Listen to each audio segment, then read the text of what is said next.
Hello everyone, this is Mansi Bhati in association with Dana Publications. So today we are starting from the very basic concept of physics, that is Newton's laws of motion. And to understand the concept, please watch the whole video and don't forget to subscribe the channel.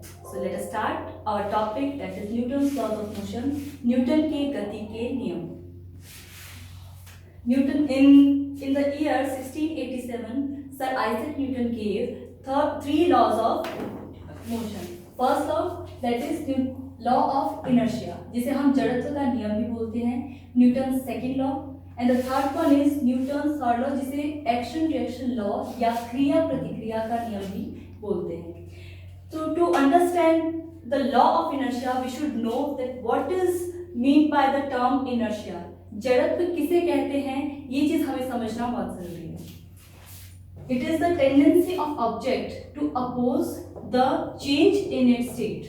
Inertia क्या है? किसी भी object, किसी भी वस्तु की स्थिति में परिवर्तन के विरोध की प्रवृत्ति, उसे हम बोलते हैं जड़त्व. That means it resists the change in its state, whether the state is of rest or of motion. अगर वो किसी, इसका मतलब हम ऐसे बोल सकते हैं कि अगर कोई भी वस्तु है, कोई भी ऑब्जेक्ट है, वो रेस्ट की कंडीशन में है तो वो रेस्ट में ही रहना पसंद करेगा, या वो मोशन की कंडीशन में है तो मोशन में ही रहना पसंद करेगा. तो ये जो उस ऑब्जेक्ट का जो प्रॉपर्टी है, जो गुण है, उसे हम बोलते हैं इनर्शिया या जड़त्व. अब बात आती है कि ये किस पे डिपेंड करता है. ये जो इनर्शिया है that depends upon the mass, इसके ऊपर ये डिपेंड कर रहा है. दैट मीन्स जिसका मास ज्यादा होगा, सपोज हमारे पास में दो मास है, एक 5 kgs एक 10 kgs, तो जिसका मास ज्यादा है उसका इनर्शिया भी क्या होगा, ज्यादा होगा. हैवी मास हैवी इनर्शिया, लोअर मास लोअर इनर्शिया. तो दैट डिपेंड्स अपॉन दैट. मतलब हम इसको ऐसे समझ सकते हैं कि कोई भी दो ऑब्जेक्ट है, उसके ऊपर जब भी हम फोर्स लगाएंगे तो दोनों की जो क्वांटिटी होगी that will not be same, क्योंकि वो किस पे डिपेंड कर रही है, उसके इनर्शिया पे, और इनर्शिया किस पे डिपेंड कर रहा है, उसके मास के ऊपर. तो अगला क्वेश्चन हमारे पास में ये आता है कि what does the first law state. ये इसका जो स्टेटमेंट दिया गया वो क्या था. तो न्यूटन ने ये बताया हमें कि a body can not change its state of rest और state of motion until an external force is applied. इसका मतलब क्या हुआ कि कोई भी ऑब्जेक्ट जिस भी कंडीशन में है, चाहे वो स्थिर अवस्था में है, चाहे वो गतिक अवस्था में है, whether it is in state of rest और in state of motion, it will not change its state. वो अपनी उस पोजीशन को, उस स्टेट को तब तक चेंज नहीं करेगी जब तक कि उसके ऊपर कोई एक्सटर्नल फोर्स हम अप्लाई ना कर दें. यहाँ पे हम एक चीज को समझेंगे कि there is a little difference between inertia and law of inertia. ठीक है, इसमें बहुत स्लाइटली डिफरेंस होता है. Inertia is the property of that object. वो उस किसी ऑब्जेक्ट का वो गुण होता है जो उसकी चेंज को या उसकी स्टेट के चेंज को क्या करता है, अपोज करता है, रेजिस्ट करता है. बट जो लॉ ऑफ इनर्शिया है वो ये कहता है कि वो उस चेंज को तब तक अपोज करेगा जब तक कि हम उस पर कोई एक्सटर्नल फोर्स अप्लाई ना करते. ठीक है, या इस चीज को हम दूसरे तरीके से ऐसे समझ सकते हैं कि an object doesn't change its configuration और position unless an external force is applied. कोई भी ऑब्जेक्ट है वो अपनी स्थिति या अपने कॉन्फिगरेशन में तब तक चेंज नहीं करेगा जब तक कि हम उस पर कोई एक्सटर्नल फोर्स अप्लाई ना कर दें. इस चीज को हम एक और एग्जांपल से समझ सकते हैं कि सपोज आपके पास में दो टेबल है, उस टेबल के ऊपर एक बुक रखी हुई है, या आप ऐसे समझ सकते हैं कि एक कोई चेयर है जो एक जगह रखी हुई है, उस एक जगह से दूसरी जगह तक उस चेयर को ले जाने में आपको कुछ ना कुछ फोर्स अप्लाई करना पड़ेगा. अपने आप से तो ऐसा होता नहीं है कि वो चेयर इस जगह से दूसरी जगह पे चली जाए. तो for that you need to do some work and you have to apply some force on that. तभी आप उस चीज की, उसकी पोजीशन को, उस चेयर की पोजीशन या उस टेबल की पोजीशन को आप चेंज कर सकते हैं. तो ये चीज हमें यहाँ से पता चलती है. तीसरी चीज ये है कि हम इस चीज को पढ़ क्यों रहे हैं, वो इसका आंसर हमें इसी चीज से मिल जाता है कि जो नीड ऑफ फोर्स है उस चीज को ये बताता है फर्स्ट लॉ. मतलब हमें फोर्स की जरूरत होती है. इस चीज को हम कैसे एक्सप्लेन करते हैं, फर्स्ट लॉ से, that is law of inertia से. या हम इसको ऐसे भी बोल सकते हैं, जिसको अभी अभी हमने एक एग्जांपल से समझा, टू स्टार्ट और stop the motion we require a force. ठीक है, that is first law, Newton's first law, that is law of inertia. मतलब किसी भी मोशन को स्टॉप करने के लिए या स्टार्ट करने के लिए। जैसे कि कोई ऑब्जेक्ट है, उसको रेस्ट से मोशन की कंडीशन में लाने के लिए या मोशन से उसको रेस्ट में लाने के लिए वी नीड अ फोर्स, हमें एक एक्सटर्नल फोर्स की जरूरत होती है। ठीक है, इसको हम इस एग्जांपल से समझ सकते हैं। यहाँ पे suppose we are taking a system of two blocks A and B and B block is kept on the block A। हमने इस सरफेस को स्मूथ और फ्रिक्शनलेस लिया है।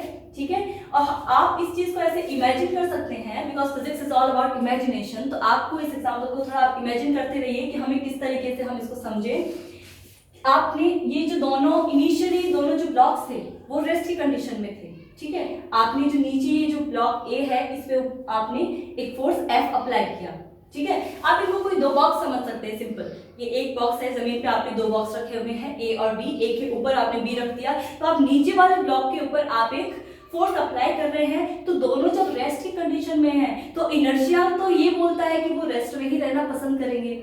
ठीक है, बट हमने क्या कर दिया, नीचे वाले ब्लॉक पे हमने एक फोर्स अप्लाई कर दिया, तो वो ब्लॉक आगे की तरफ मूव करेगा, मोशन में आएगा, रेस्ट से मोशन के अंदर आएगा। बट जो ऊपर जो ब्लॉक था बी, वो अभी भी रेस्ट कंडीशन में ही है, तो वो रेस्ट में ही रहेगा, क्योंकि हमने उस पर कोई भी एक्सटर्नल फोर्स अप्लाई नहीं किया है। तो आप जैसे देखते हैं, जनरली भी हम इस चीज को देखते हैं हमारे डेली लाइफ में कि अगर हमने नीचे से खींचा है तो वो नीचे वाला खिसक जाएगा और उसके ऊपर जो बॉक्स है वो इस तरीके से होते हुए नीचे उस जगह पे आ जाएगा जहां पहले ए ब्लॉक था, और ए ब्लॉक जो है वो आगे खिसक जाएगा।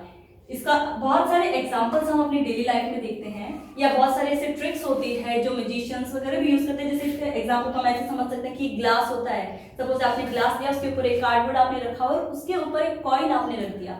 तो अगर आप कई बार देखते हैं बहुत सारे म्यूजिशियंस ऐसे करते हैं कि उसको कार्ड को थोड़ा सा उन्होंने पुश किया और वो सिक्का सीधा उस ग्लास में गिर जाता है। ये क्यों होता है? ये इसलिए होता है इस फर्स्ट लॉ की वजह से। क्यों? क्योंकि हमने अभी ये पढ़ा कि जब तक कि हम उसके ऊपर एक्सटर्नल फोर्स अप्लाई नहीं करेंगे वो अपनी स्टेट ऑफ रेस्ट या मोशन को चेंज नहीं करेगा। तो हमने उस कार्डबोर्ड को थोड़ा सा हमने उसको फोर्स अप्लाई किया तो वो कार्डबोर्ड तो वहां से खिसक गया, बट जो कॉइन था वो रेस्ट की कंडीशन में था और वो सीधा उस ग्लास के अंदर गिर जाएगा। तो ये एक एग्जांपल हम इसको समझ सकते हैं। इसको समझने के लिए हमारे पास में और एग्जांपल्स भी है। जैसे कि आप देखते हो, आप सभी ने ट्रेन या बसेस में ट्रैवल किया होगा, तो जब भी आप रेस्ट की कंडीशन में हो, आप उस ट्रेन में बैठे हो, तो जैसे ही वो रेस्ट से स्टार्ट होती है, मतलब स्टार्ट होना शुरू होगी मीन्स रेस्ट से मोशन की कंडीशन में आना स्टार्ट होगी, तो आपकी जो बॉडी का लोअर पार्ट होता है that is in contact with the surface of that train और बस, उसका लोअर पार्ट उसके कांटेक्ट में होता है। तो जैसे कि वो रेस्ट से मोशन में आएगी तो आपका लोअर पार्ट भी रेस्ट से मोशन में आने की कोशिश करेगा। बट आपका माइंडसेट क्या होता है कि you are in state of rest, आप उस रेस्ट की कंडीशन में हो, तो उसकी वजह से जब भी कोई पोजीशन में चेंज आएगा you will feel some force, तो वो उसकी वजह से आपको एक पुश लगता है पीछे की तरफ जब रेस्ट से मोशन में कोई भी चीज आती है। इसी चीज का हम एक और दूसरा पहलू देखिए, जब मोशन से रेस्ट में आती है, मतलब जब भी कोई ट्रेन या बस रुकती है, तब अब आपका माइंडसेट क्या हो गया? अब आपका माइंडसेट ये हो गया कि हम क्या है, हम मोशन में हैं। ठीक है, अब मोशन से रेस्ट में अगर आना होगा तो आप देखते हैं कि जब भी आपको आगे की ओर एक धक्का लगता है you will feel some push और some force in the front side. तो ये क्या है, ये किसकी वजह से हुआ? ये इस इनर्शिया की वजह से हुआ, इनर्शिया की जो प्रॉपर्टी थी उसकी वजह से हुआ। ठीक है, और ये जो भी प्रोसेस हो रही है that is all totally based on law of inertia. एक और इसका बहुत ही सिंपल सा एग्जांपल है जो हम देखते हैं डस्ट पार्टिकल्स की। सपोज कोई भी ब्लैंकेट है, उसके डस्ट पार्टिकल है, हम उसके स्टिक्स की हेल्प से अगर हम उसको बीट करते हैं तो वो डस्ट पार्टिकल हमको बाहर निकलते हुए दिखाई देते हैं। मतलब क्या हुआ कि वो डस्ट पार्टिकल इनिशियली उस कंबल के ऊपर रेस्ट की कंडीशन में थे, जैसे ही हमने उस कंबल को बीट किया with the help of stick तो उसके अंदर क्या हो गया, वो रेस्ट से मोशन की कंडीशन में आया और वो क्या करेंगे, अपनी पोजीशन को चेंज करेंगे तो डस्ट पार्टिकल्स वहां से निकलना शुरू हो जाते हैं। उसी तरीके से जैसे बी ब्लॉक जो था वो ऊपर से नीचे गिर गया था, उसी तरीके से वो डस्ट पार्टिकल भी उस ब्लैंकेट को छोड़ देंगे और वो बाहर दिखना हमें शुरू हो जाएंगे। ठीक है, तो इस तरीके से हम फर्स्ट लॉ ऑफ इनर्शिया को समझते हैं। तो this was all about the first law of motion. I hope you all guys understood the concept. Our next law, that is Newton's second law, we will study this in the next video. Till then, stay tuned with Tarna Publications. Hello. I hope Mansi ma'am की ये video आपको बहुत अच्छी लगी होगी और आपने video को एंड तक देखा होगा। कैसे लगी है आपको ये वीडियो नीचे कमेंट सेक्शन में कमेंट करके हमें बताइए। ऐसे ही अच्छे अच्छे वीडियोस आपके लिए लेकर आते रहेंगे जिसमें सभी बेसिक्स आपके क्लियर करवाए जाएंगे। तो इसके लिए आपको चैनल को सब्सक्राइब करना है, लाइक करना है एंड शेयर करना है, and please press the bell icons for the latest update. Till then stay at home, stay safe. Thank you.